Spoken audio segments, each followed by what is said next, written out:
All right, Fred. Family values tour. If you could just answer with question with the question in it, like full sentences. But family values tour. What are your favorite family values? You need to be more specific. Which values do you hold the most dear to you that you're finding out here on the road? I'm finding out that nobody is honest. Everybody's a liar. The music business is the biggest joke in the world. The only true people out there are the fans that are coming to the shows and the bands that are playing in the show. It's all illusion. And it is an illusion. It's not really happening. It's like there's video screens. That's a value. My dog's a value. Actually, the values are, I don't know what it is. I think it's just a place you can come release yourself and your energy and on one big place with a whole bunch of people and create a very big energy thing, ball. What do you think about all these preachers and parents who are coming out and saying their kids shouldn't come see this and this is harmful? We've heard this before about 1,000 music tours in the past. Why do you think this one is the latest to be hit with that? Narrow minds, man. I don't understand it. I think because there's foul language in a lot of the music, and the music that all these bands are doing is really emotional. And sometimes when you're really emotional, maybe a foul word might come out or something, or maybe this and that. But the messages these bands are getting across, us, anybody, is nothing harmful to anyone whatsoever. It's not telling you to do drugs, to kill somebody, to hurt somebody. It's just feelings that other people have made you feel, and you're just expressing ourselves. 10-4, I'm in an interview right now. Leave me the fart alone. And I don't know what to say about those people. Those people are fortunately there for me to target. They make my life miserable and make it hard for me to feel good about what I do. But I do feel good about it because there's a lot of people out there that feel like I do and like bands like us do. It's a very emotional time of this new millennium coming up, and I feel like those people, I'm glad those people are there, or it's just making it bigger. The more they resist and the more they protest and the more they don't want them to do it, the more the kids are gonna do it. It's like you tell your kid not to buy the CD, you can't listen to that. The kid wants to know why. And they listen to it and they realize, wow, what's the big deal? And so then they rebel against their parents or the preachers and things like that. And I don't know. I don't know if I'm making any sense because I'm an idiot. Force them to come, so then they won't want to. You need to sit your little happy fuckhead down right here. I can't. The door's blocked. Okay, come sit down. Oops, Sorry, just slide that. You left your contacts in, man. Save that airplane. You hollowed out a little burrow in the couch here. It's fun. All right, so let's talk a little bit about Halloween for a second. As you know, it's going to air on Halloween. Yeah. So tell me about some Halloween tricks you've played, mischief that you've gotten into. The bag of duty on fire on the porch. You pulled that one? That is a good one. Classic. We always stuffed this guy. We made this dummy that we called Fred, actually, but this is before I knew. No, we really did. Oh, okay. We put this Halloween mask and stuffed a dummy with newspaper and hooked a rope up in a tree with this pulley over a branch, and we would wait in the bushes, and when trick-or-treaters come up, we had it rigged and tied so that when we dropped the rope, the guy would just fall and stand, his feet would hit the ground perfect. So when they were walking up the sidewalk to our house, we would just drop it and it would go whoom, right in front of them. That's scary. Well, we didn't get a lot of candy out that year. My parents used to dress up there's a big pile of hay and a scarecrow. Oh yeah, we would do that too. Yeah, but my parents would hide in it.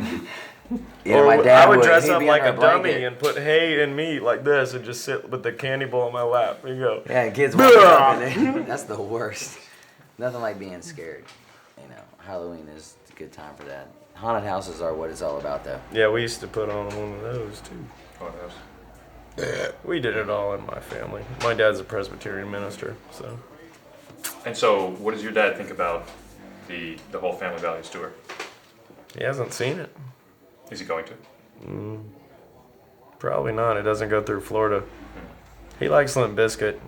He doesn't care for the cuss words, but understands that the songs aren't about cussing. See, and his dad is a minister. I mean, he's over it. He knows what the songs are about, and he's not against it at all. You know what I mean? Sometimes I have a foul mouth. It's because He just talks like a sailor. yeah. That's it. Do you think, was your dad... Vulcan. Hey. Was your dad that way when you were growing up, or only since you started making records? As far as understanding...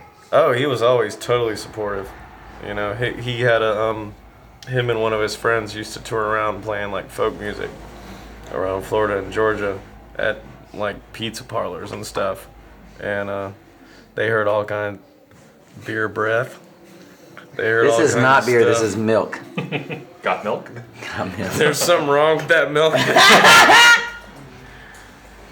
All right, let's move on. From A little Halloween. tense, are we? I'm very tense. Let's talk about the energy with the other bands out here on the road. Tell me a little bit about each of the bands, like what you've learned from them so far. You've been reading the Celestine Prophecy lately. No. Okay. I've learned that Energy learning. I don't Communicating know. with plants. I learned that the Germans take their music and their jobs very seriously. And they don't know what the word alcoholic means. And they are alcoholics. They I don't know, I think we all they drive drink each other. everyone under the table. Don't you think?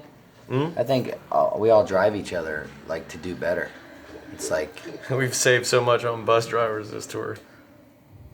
How's that?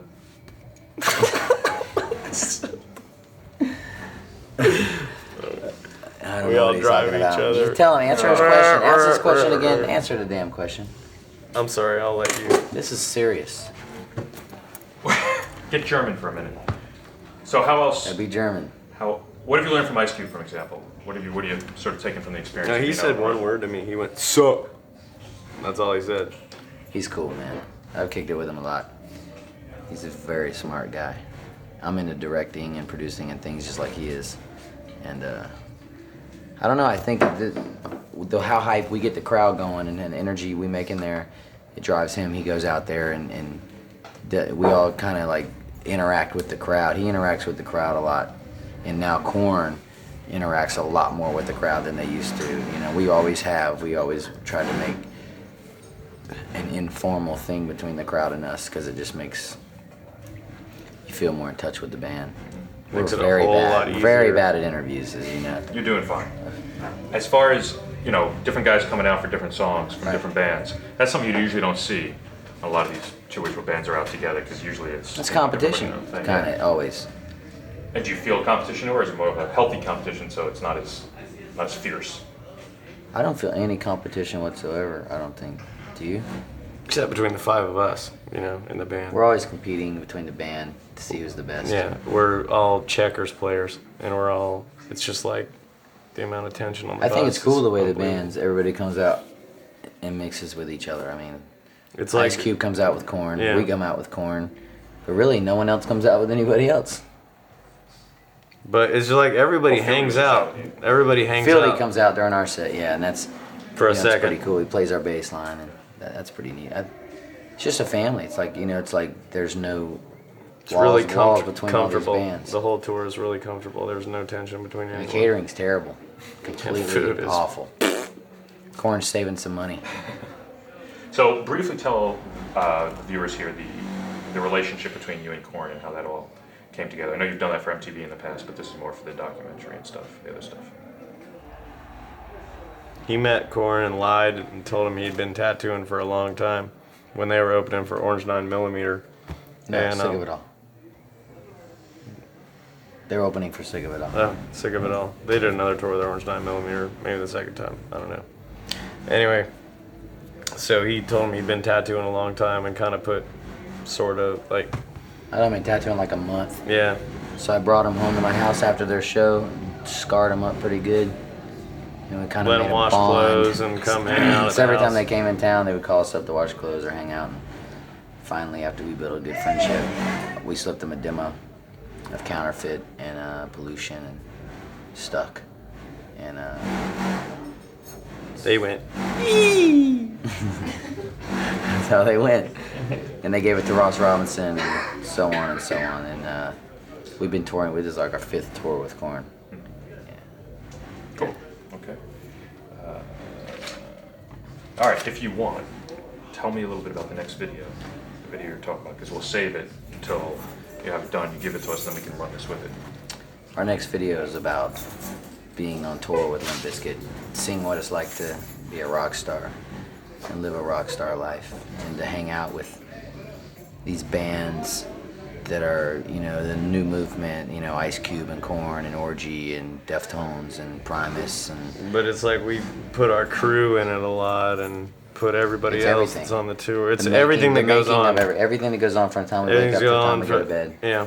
To us in our bunks, waking up in the morning. Well, him being a jerk and coming in with the camera crew and going, look, they're sleeping. Wake up! Like Now that. And that's okay. that only happens when the cameras are there. So I was gonna Yeah. say that style of music video was popular 10 years ago or so, but really not too many people Molly have done Crew it. and stuff like that. Was that an inspiration to you 10 years ago when you saw that kind Of of course clip? it was. Because it was fun to watch what I mean, really you watched happened. Motley Crue's video on Sweet Home, and you were just like, I want to be a rock star. You know, I mean, like, these guys got it going on. Tommy Lee's actually in our video. Yeah, in Vegas. Yeah, he was in Vegas In with the me while I Hard was Rock. gambling in the Hard Rock. Near the Motley Crue drum set. Or motorcycle. Or Prince's Panties or something. Yeah. Yeah. And you got any other projects coming up? Yeah, we're actually, me and Wes are gonna make a movie. We've made It's called some The of it. Weapon and the Liquidator. I'm the weapon, he's the liquidator. And it's like a Starsky and Hutch, action-packed, full Science C-budget fiction. science fiction, Amazing. non-fiction movie. Backflip circus. Yeah, cool. And then we're gonna make another movie, kind of like The Wall. We're gonna make a musical that's not a musical, a really deep vision into one person's life, which is probably gonna be a fan of what's going on right now and how hard it is for this person and their struggle, and the outsiders they have to deal with, and the protesting and the life and the drugs and the things that can happen because of people always saying that everything's bad. You know, I mean, people go into depressions, and a lot of it's because all these people that think they're so good are causing people to feel outcasted. They feel like if everything I like is bad, you know, I'm going nowhere, you know, and that happens a lot more than we probably know it. And you've been writing songs while out on the road, getting ready for the next record? Yeah. Got like 10 Lot of already, and we're gonna songs. go in like 2 weeks and start writing our rest of our record, and it's gonna be another level for all you little hip hop rock heads to pimp out on. And there'll be some other album that we're gonna do this year. We're not sure what it is. I think we're gonna probably try to do 3 2 different records. things. We're gonna try to do 2 records, but This year. maybe 3 Yeah. if we can pull off. I mean, the dream other of a project. musician is just to keep creating. You can't stop creating, and what most of the time you make a record, you go on tour, you have to stop it. You're forced to live what you made at that period in that time for years because you have a hit record or because it's just successful. Instead of just like, wow, we want to grow and make new songs, you know, we can't. It's at that point, you know, our record's been out a year and a few months, but we got to go back.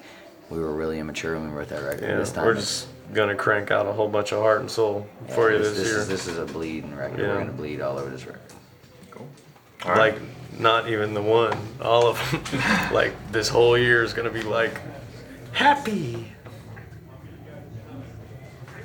Sad. All right. All right. Okay.